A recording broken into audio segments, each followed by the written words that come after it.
Information tonight on how the sheriff wants to spend your money. He's focusing attention on high-tech crime fighting and not more officers. That's despite 102 homicides in Jacksonville this year and the recent summer crime wave. News4Jax reporter Jim Piggott was at a hearing today where Sheriff Mike Williams explained to City Council where tax dollars will go. You know, Mary, it's quite interesting because the Sheriff's Department gets the biggest share of city tax dollars, $480 million. And from the questions that were asked by the City Council members today, it really looks like he's going to get all of it.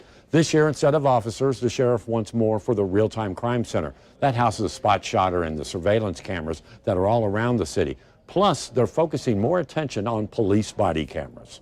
By the end of October, most of the uniformed police officers in Jacksonville, that's over 1,000, will have body cameras. We've not seen much video of the crimes caught by those cameras because it's considered evidence, and those cases are still in court. Still, the sheriff says there is one thing he's noticed since the officers started wearing the cameras. Citizens' complaints have dropped. That complaint would end up the officer's word versus the individual's word.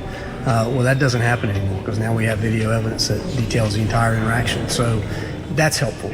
The sheriff also told the City Council that he wants to increase the staff who monitor the Real-Time Crime Center. That's where shot spotter microphones that alert police to gunfire and the cameras placed in high crime areas around the city are all tied together to catch crime in action. While the council didn't ask many questions about the current crime spree, the sheriff did say it seems to be centered on a particular group.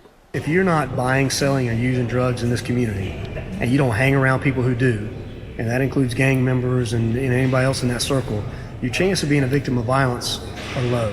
The sheriff's office is also helping school police with security measures, filling in at schools where there's a shortage of armed safety assistants. Those are the private individuals hired by the school board and trained by the sheriff to be in every school.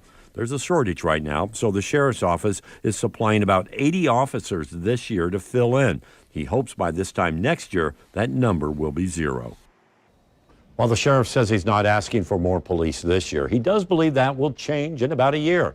They're currently assessing the situation all around Jacksonville, seeing how those new crime-fighting techniques are really working, and he expects a population growth. So he says next year we'll need more cops.